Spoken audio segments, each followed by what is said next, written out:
best, you know, to kind of like briefly go over everything and just stress what's important.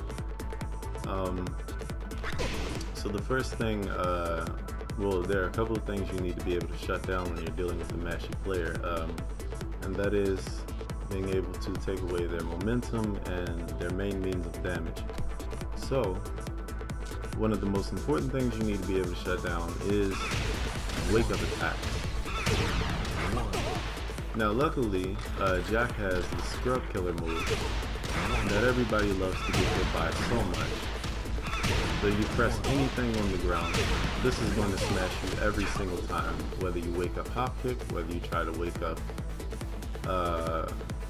low kick, mid kick, spring attack, whatever. It doesn't matter. So long as you're on the ground and you try to get up like a dickhead and rob me, you're going to eat one of these. So you need to find your character's best option for shutting down any form of wake up attack.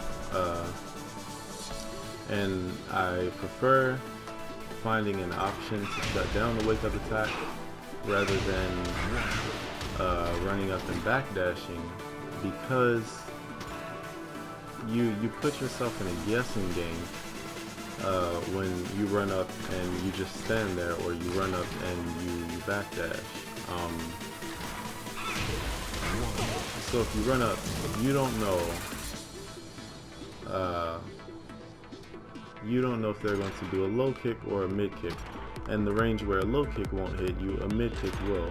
And the range where neither of those wake up options will hit you, a wake up hop kick or orbital might hit you.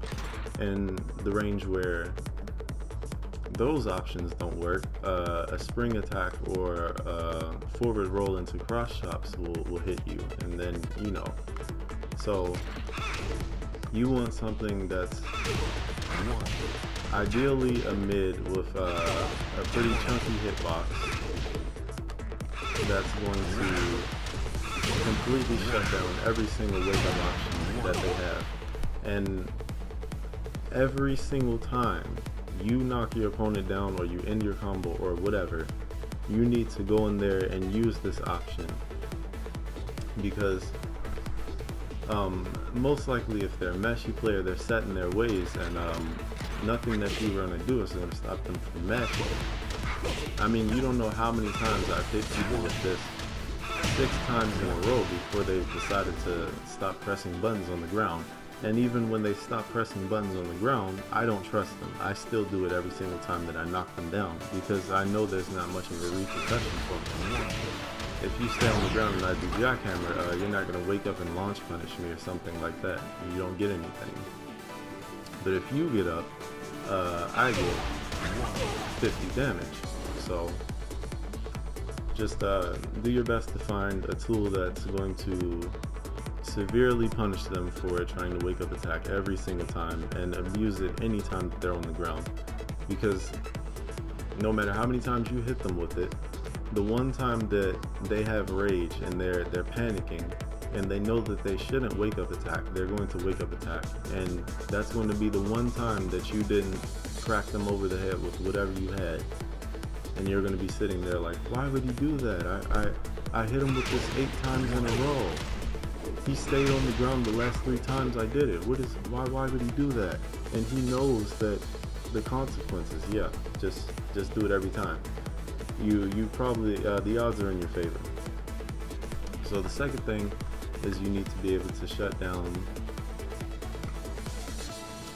your opponent's strings and be able to punish things that are unsafe that they do. So if they have a particular string that you can duck and launch or sidestep or something like that, it really helps you to be able to get out of their mashy offense when you can say, hey, oh, you're trying to junkyard me, I'm going to low parry that. Or, you know, oh, you think that you're going to firecracker me, I'm going to duck the second hit and I'm going to take you all the way to the wall, and that's going to be game. So that's the second thing. You need to know their strengths. Third thing, you need to know their panic button for whenever you start to poke at them, because as soon as you poke at a mashy player, they're going to mash on a panic move. And I picked Harang here because he's a perfect example of someone who I've struggled to shut down. This move right here is fucking ridiculous.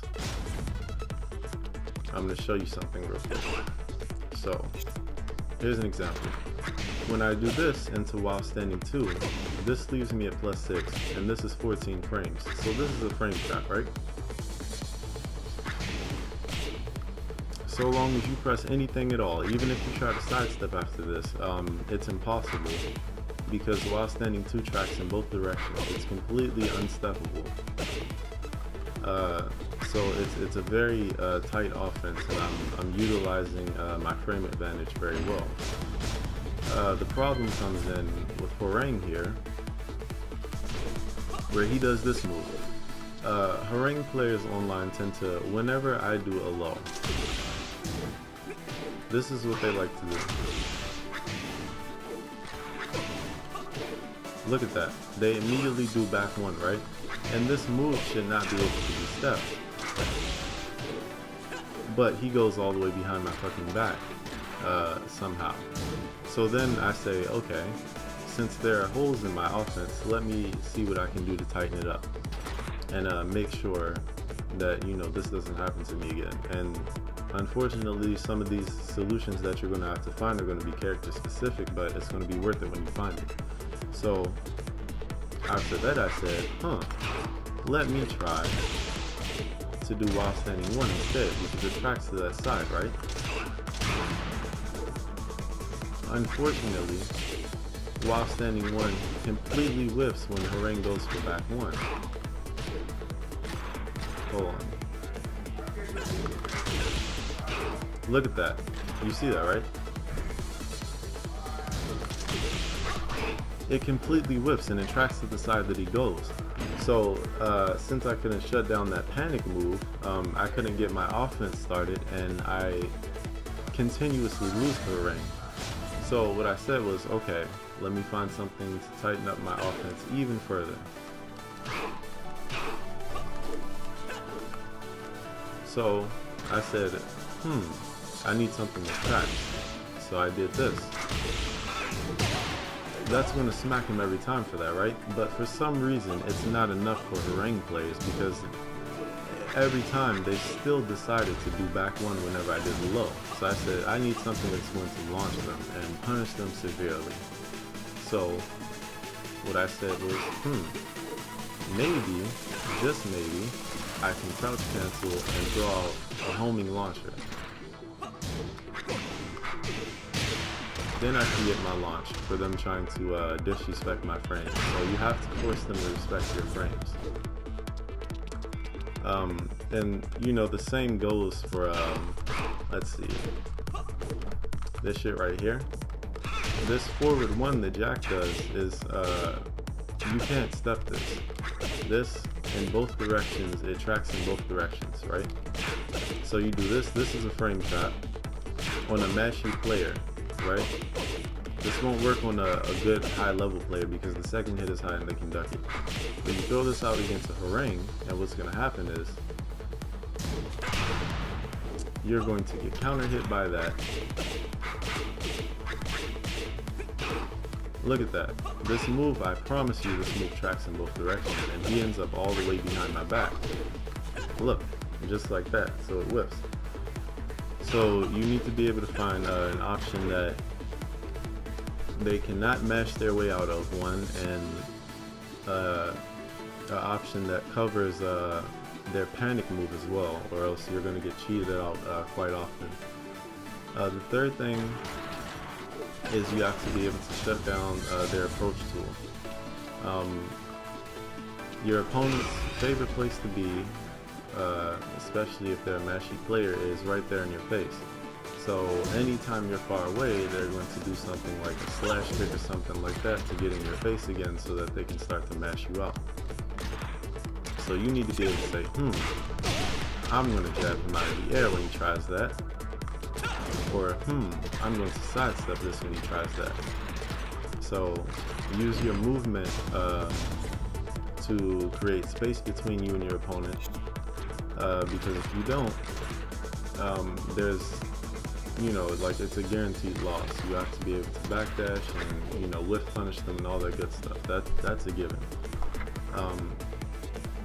And the final thing I want to talk about is being able to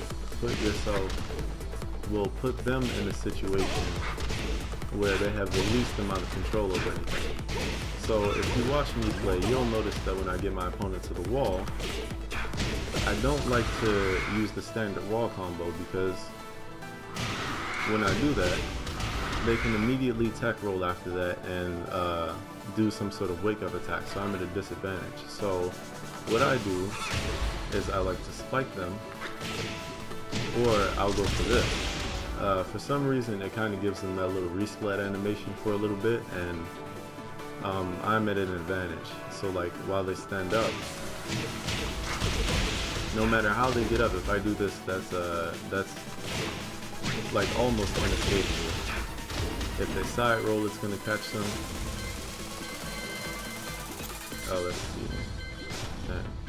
Yeah, if they side roll, if they quick recover, anything like, and the move is also plus on block.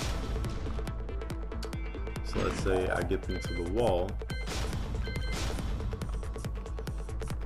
Wall splat, ta. You see, they can side roll and, still wake up quickly and shit. So if I do this,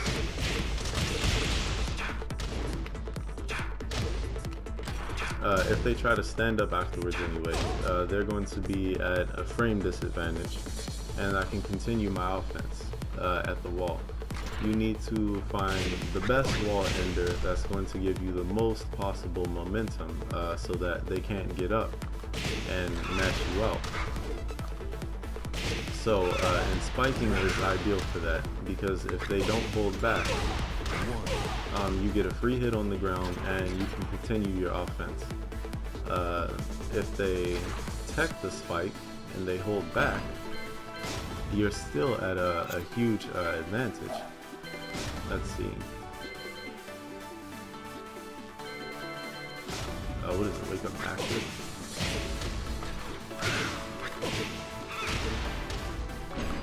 Yeah, but anyway, you put them in back quick roll. Let's try that. There you go. You put them in mix-up city, right? So you can do a throw, or you can go for a mid, or you can start going for lows. Don't be afraid to sacrifice damage for momentum and potential damage, because this little bit of damage that I sacrificed from using Jackhammer at the wall gave me much more momentum, and the damage potential is far greater than me just, doing the standard combo.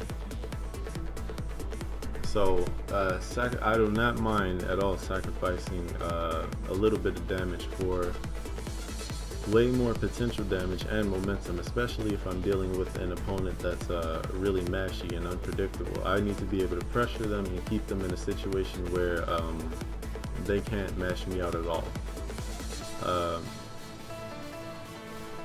So yeah, that's basically it. Understand your frames, tighten up your offense, shut down your opponent's approach tool. When you get them to the wall, sacrifice the damage for momentum, unless the damage is going to kill.